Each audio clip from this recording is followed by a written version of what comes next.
So we're back to do the back coats on these. Now we've mixed up in here already 40 mils of craft resin, and it has been sat for a little while, so most of the bubbles have dissipated. We finished the other two coasters off, which are there in front of us, and we're going to add some of the violent alcohol ink, excuse me. Now we're just going to put this in just a couple of drops at a time, because I don't want this too dark, and it can be a little overpowering if you put too much in. So make sure you mix this in thoroughly. Couldn't decide which colour backing to put on, because I usually use black to make the colours pop, but then with having black in the flowers, I don't think that would have worked somehow. So give it a good mix round. So you can see, there it is, and that was with 2 drops in 40 mils of craft resin. Give it a good stir around. We just want a nice slightly coloured back. We don't want to lose the silver, so we use silver pigment paste with silver alcohol ink instead of the white to define the petals. Now I only left a small amount at the back because I didn't want a deep back on these, and I think they're quite pretty myself. So there we go, we're ready for that. Let's just clean our little stick off. These silicone sticks are absolutely amazing. I found that some of the wooden sticks that I bought tend to put more bubbles in than I really needed, to be honest, and baby wipes are a blessing to wipe things down with. They're so good. Now I'm being very naughty, I've not got an apron on today, but it's only the backings that I'm doing. So we're just going to pour some of this back in. So we should have about 20 mils to go on each one, just to give it a slight violet hue. We don't need very much. So we should have just enough with the 80 mil. I don't want to have a very dark back on these. It's got a little cast of colour. Well, I've had a really good response from everybody on Resin Supplies Den. Everybody has loved the videos and the tutorials, and some of the newer members have tried these the way I did them, and they found that they work quite well, and it's nice to share. Everybody's lovely on Craft Supplies, Resin Supplies Den. Let's get my little sticky out just to scrape the rest of that out of there. And because this is self-leveling and it doesn't really produce many bubbles, to be fair, but we will give it a little spray at the end. Don't need too much. There we go. There we go. There's never much waste. I found the best way to work out how much resin you're going to need for your moulds is to fill them with water. Decant that into something that's in mils, and then you've got a pretty accurate idea of how much resin you need, because it is expensive. Nobody's saying it's a cheap hobby. It's not a cheap hobby.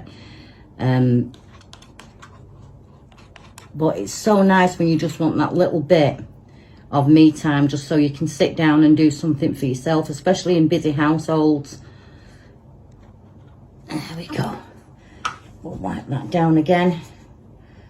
Now these are going to have to sit and cure overnight, so tomorrow I'll demold these and then we can have a little look. Now I find some people push, and because these are already set, I prefer to roll them just shy of the edges, like so, and then push it into the edges.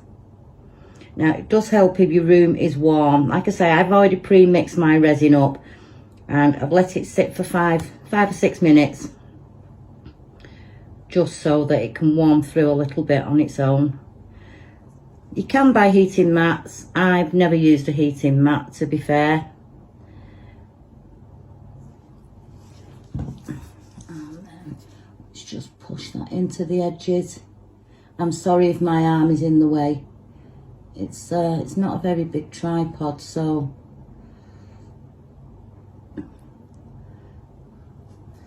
that's that one. Let me just roll them again. You can see the resin moves really nicely. And there's lots and lots of lovely people on Resin Supplies Den that can help you out with supplies and everything else. There we go. Do remember not to overfill your mould, as in it lips over the edge, because it can tend to stick. I have a brulee torch that I use sometimes. You can burn your resin, you can burn your mould by getting a little bit too close with the heat. But it is trial and error. And there's my Manchester accent coming out again. It is trial and error. What suits one person doesn't suit another.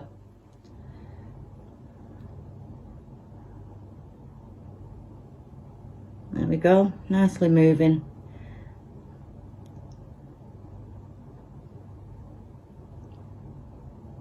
And because it's only a thin layer,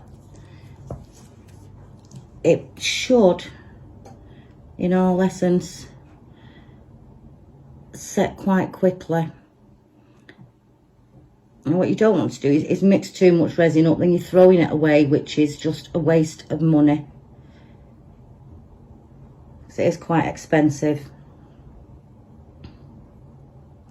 If you're going to do it using this method of rolling the resin round into your edges, please make sure that your base resin is thoroughly cured beforehand.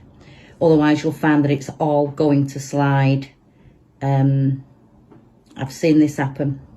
I have seen this happen, and your base resin just slides and you end up with big bumps and ripples and waves in it. And it really doesn't look nice at all. So there's number 2 done.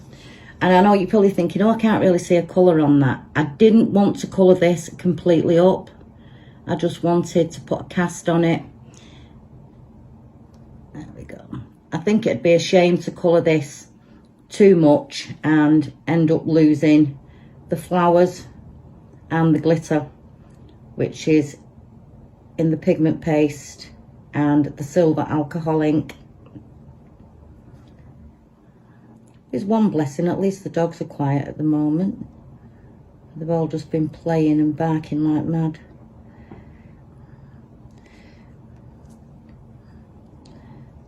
Because we just want to be able to see it's a slight tint to the backs of these.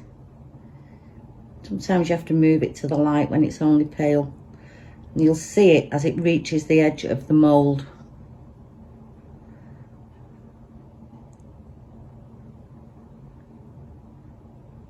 Just roll it around. And then I just come along and I push it into the edges. So the bits that haven't moved to the edges, just move them in like that. Just give them a little push into the corners. Pretty much most of this has gone into the corners anyhow. Let's have a little look, see. That one's all the way into the corners. That one just needs a little push just to get into there. It can sometimes cause bubbles. We know this. So I'm going to use some isopropyl spray. I don't want to use a torch on this simply because it's quite close to the fill line of the mould. So you can buy your isopropyl spray. I just bought a couple of small bottles of 125 mils and I just decanted it into one of these little travel bottles. It's all you need. You don't need much more. And it's literally just a quick spritz over the top. And you'll see any tiny bubbles, they actually pop on the surface. Now tomorrow, I am going to demold these. Might do them tonight if they set. I don't think they will be somehow. But we will demold these and I'll put the rest of this on so that you can see what they look like when they come out.